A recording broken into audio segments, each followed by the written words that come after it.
Now that you mentioned Imu being small compared to the throne, then I remembered the giant straw hat. It leads me to assume that Imu is in fact a Tontada, and the giant straw hat is not giant after all. Tontada joke aside, that might actually be a really good point. We've been assuming that the straw hat was colossal, but it might be much closer to a regular sized hat, and Imu is just tiny. I did also see someone accuse Imu of being 20 Tontadas in a trench coat, but the size question is really trippy though, because even if we say that Imu is about a normal human, then not only is the empty throne massive, but so are all of the weapons around it, way bigger than any standard human should be able to wield. Then again, One Piece is pretty bad with consistent proportions, and often people point to the infinitely ballooning bust sizes, but a far greater offender of this is Zoro using Enma, a sword that should theoretically practically be his height. I think that Imu is not Lily, but Lily is Imu. You raise a confusing but interesting point, and I guess we can think this through, right? In regards to what happened to Lily, there are only so many options. One is that she was killed by Imu, or whoever was in charge at the time, for the crime of not pledging herself to the newly created world government and not wanting to live on a big rock in the sky dressed like an astronaut. 2, Lily was imprisoned, and given that this was, 800 years ago, I would assume is now dead, unless we have some sort of immortality shenaniganry at play, which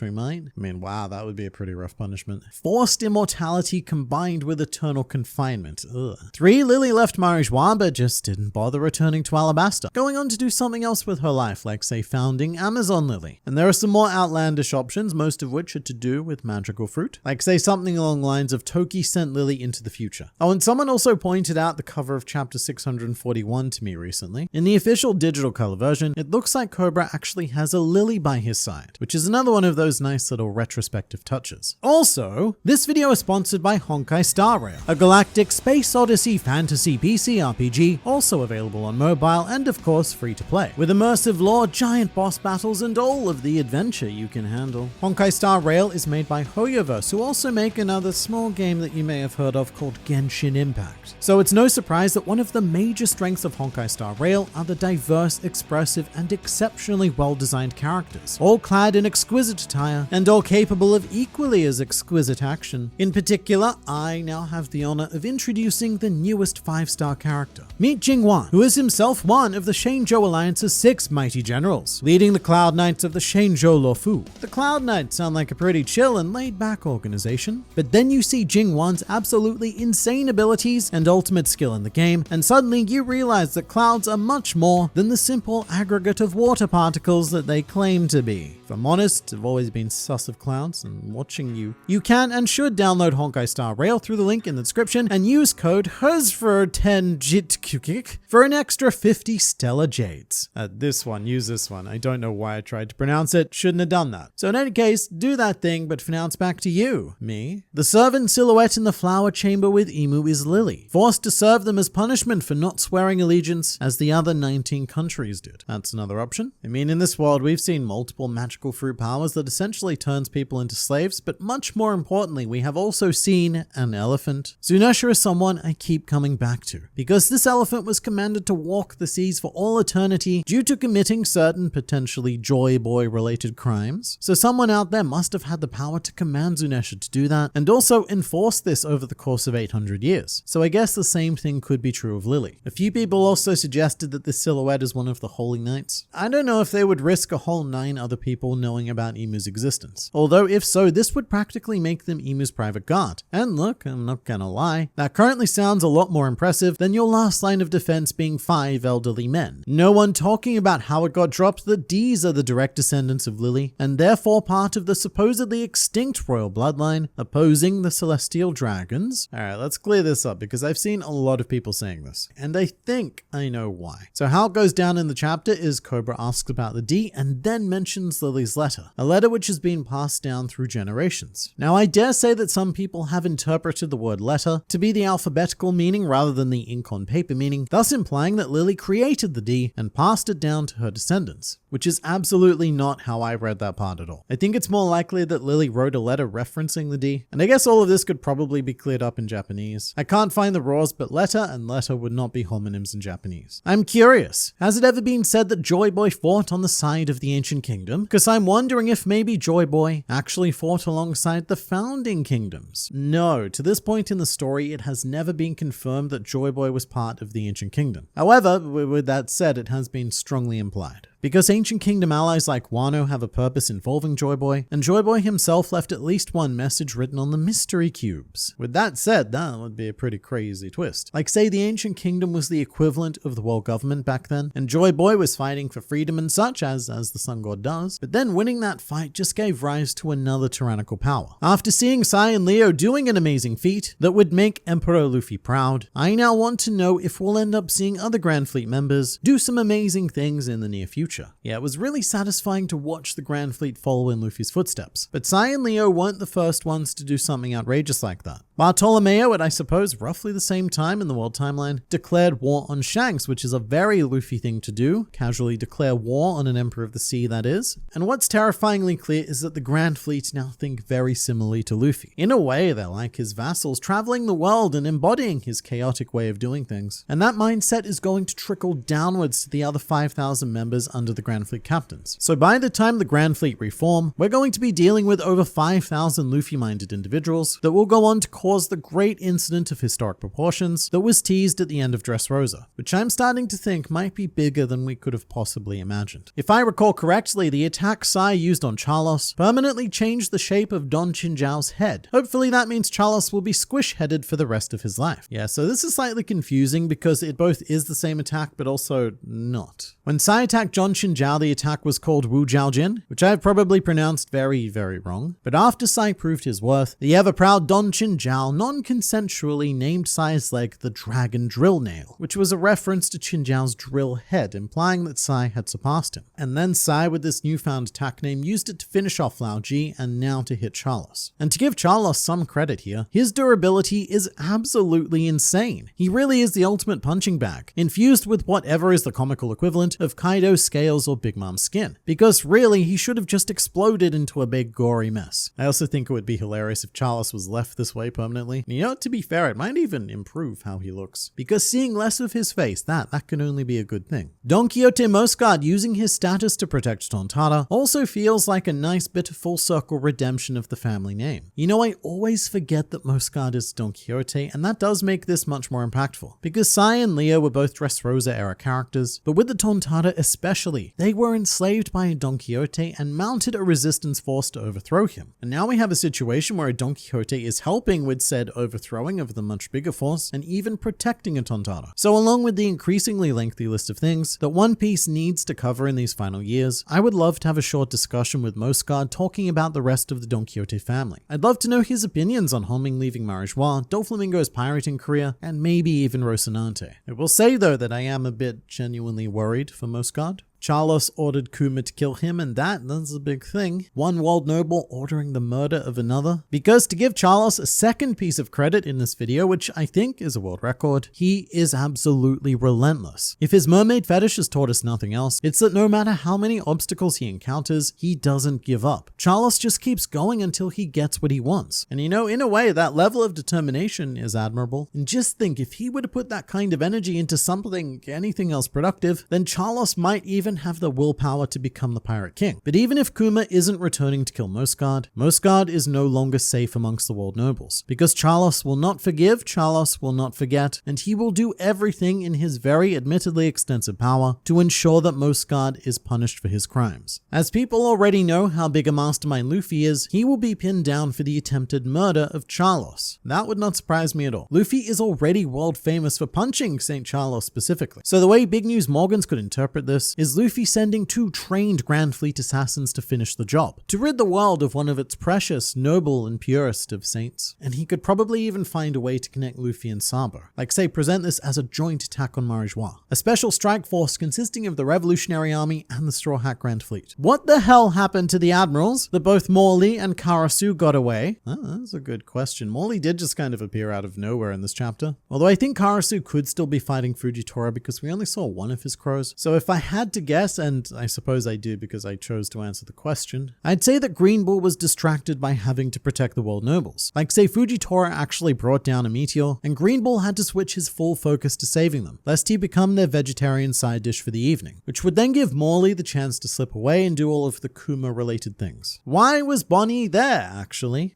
So Bonnie was there to free Kuma, because she essentially had the same idea that the Revolutionary Army had, to take advantage of the chaos caused by the Reverie to free her dad. But after encountering the Revolutionary Army, Bonnie realized that her purpose here was a bit redundant and moved on to phase 2 of Daddy Restoration Plan. I understand that from a story perspective, her role here might seem a bit pointless right now, but I do think this will be important because Bonnie and Kuma are the thread that tie this whole thing together with Egghead. Saw Yamato in the color spread and immediately went, "Welp, that's gonna cause some problems with certain fans." And it sure did. Because the quickest way to start a fight on One Piece Twitter is to mention anything to do with Yamato. But putting all of that to one side, I really like this color spread though. I love it when Oda expands past featuring the Straw Hats because we've already seen, I think quite literally hundreds of color spreads of them already. I found it really cool that Oda chose to include Ulti, I guess indicating that she ended up being quite popular, and to be honest, she is still my personal favorite Toby Roper member. I was most surprised to see Sugar of all people in this spread because it's mostly protagonist, although it is very, very cute that she's in the Going Merry float. And as always, there are a ton of details that are very easy to miss. Perona's shirt, for example, has her beloved Kumashi on it. Carrot is in what looks like a Zeus brand float, and we've even got Bonnie there in the background trying to eat one of the fish. So